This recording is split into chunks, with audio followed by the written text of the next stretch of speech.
सबसे पहले मैं मंच पे उपस्थित जिला अध्यक्ष मणिकांत पांडे जी एवं पूर्व हमारे पार्टी के विधायक प्रत्याशी प्रकाश चंद्र मनु जी एवं चिकित्सा प्रकोष्ठ के से जुड़े डॉक्टर नीतीश कुमार जी को तहे दिल से धन्यवाद देना चाहता हूं। और आप सभी हमारे राष्ट्रीय जनजन पार्टी जो एक वृक्ष, अगर हम माने कि राष्ट्रीय जनजन पार्टी एक वृक्ष है तो उस वृक्ष का जो जड़ है हम आप लोग को जड़ कहते हैं और हम सभी जड़ हैं। तना इसलिए नहीं बोलते कि तना और जड़ में कुछ फर्क होता है। तना को कभी कोई काट कर दूसरे वृक्ष में जोड़ सकता है, लेकिन अगर जड़ है हम लोग तो यकीन मानिए कि जड़ और वृक्ष में संबंध होता है कि जड़ गया तो वृक्ष गया और वृक्ष गया तो जड़ गया। तो कुछ आगे की बात को बोलने से पहले मैं अनीश कुमार जो मुजफ्फरपुर से आपके इस सभा में उपस्थित हुआ हूँ, तो कुछ आप लोगों से बात करना चाहता हूँ। उससे पहले कुछ पूछना चाहता हूँ कि आप लोग कितने लोग हैं इसमें जो चाहते हैं कि हम राष्ट्रीय जनजन पार्टी की जड़ बने? वो अपना हाथ उठाए। जड़ की तरह कौन रिश्ता रखना चाहते हैं? और सच में जड़ की तरह रिश्ता रखना चाहते हैं तो उनसे एक और सवाल है कि आपसे हम 4 ऑप्शन देते हैं और ईमानदारी का सबसे बड़ा ठप्पा अगर लगाना हो तो आप किस पे लगाइएगा? पहला, किसी राज्य का मुख्यमंत्री। दूसरा, किसी सरकारी कार्यालय का कर्मचारी। तीसरा, कोई प्राइवेट सेक्टर का बहुत बड़ा जोनल मैनेजर हो कुछ हो। और चौथा, हमारे भारतीय सेना का कोई जवान हो। तो मैं आपसे पूछना चाहता हूं कि अगर ईमानदारी का और सच में जो कभी नहीं बिक सकता है वैसा अगर किसी व्यक्ति पर ठप्पा लगाना होगा तो आप किसको लगाना चाहते हैं? भारतीय सेना को ना। तो यह हम लोगों की सौभाग्य है कि हमारे राष्ट्रीय जनजन पार्टी के राष्ट्रीय अध्यक्ष आशुतोष कुमार भैया जी जो 8 साल हमारे भारतीय सेना में सेवा देकर आए हुए हैं, तो इससे बड़ी सौभाग्य हम लोगों के लिए हो ही नहीं सकती है कि इस देश की सबसे ईमानदार और देशभक्त संस्था से जुड़ा हुआ व्यक्ति हमारे राष्ट्रीय जनजन पार्टी के राष्ट्रीय अध्यक्ष है। तो मैं आप लोगों को बताना चाहता हूं कि राष्ट्रीय जनजन पार्टी का उद्देश्य क्या है।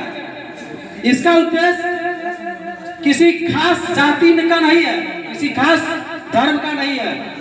इसका उद्देश्य है दलित, पिछड़ों और वंचितों का आवाज को उठाना।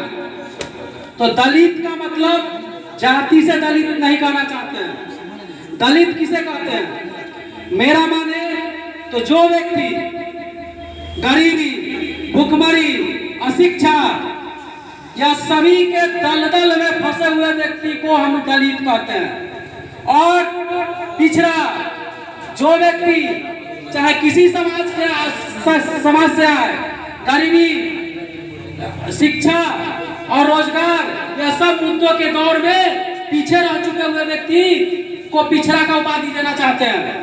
तो वैसे दलित पिछड़ा की आवाज को बनने के लिए हमारे राष्ट्रीय जनजन पार्टी के राष्ट्रीय अध्यक्ष आशुतोष कुमार भैया जी ने इस पार्टी की स्थापना की।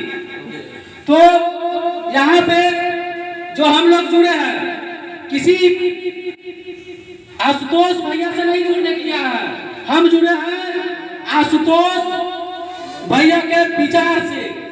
तो आप लोग बताइए कि इसमें कितने लोग हैं जो आशुतोष भैया से जुड़ना चाहते हैं या आशुतोष भैया के विचार से जुड़ना चाहते हैं? तो आशुतोष भैया के विचार से जुड़ने वाले लोग हाथ उठाए। पहले आशुतोष भैया के विचार से जुड़ने वाले लोग हाथ उठाए, और जो भी लोग आशुतोष भैया से जुड़ना चाहते हैं वो लोग हाथ उठाए। आशुतोष भैया से जुड़ने वाले लोग खत्म हो सकते हैं, लेकिन आशुतोष भैया के विचारों से जुड़ने वाले लोग की खत्म कभी नहीं होगी। एक जाएंगे 1000 आएंगे। इसलिए हम लोग आशुतोष भैया के विचार से जुड़े, जिनका विचार है समाज में पिछड़ा, वंचित, आर्थिक रूप से, शैक्षणिक रूप से जो भी पिछड़ा है, वंचित है, उसकी आवाज उठाना। और अगर सत्ता में कोई भी हो अगर उस आवाज को नहीं सुने तो ईंट का जवाब ईंट से देना और ईंट से ईंट बजाने की शक्ति रखना। तो इसके लिए हम सभी को इकट्ठित होना पड़ेगा और इसी उद्देश्य से हम सब यहाँ पे इकट्ठित हुए हैं और आप लोगों से उम्मीद करते हैं कि आप लोग आशुतोष भैया के विचार से जुड़े।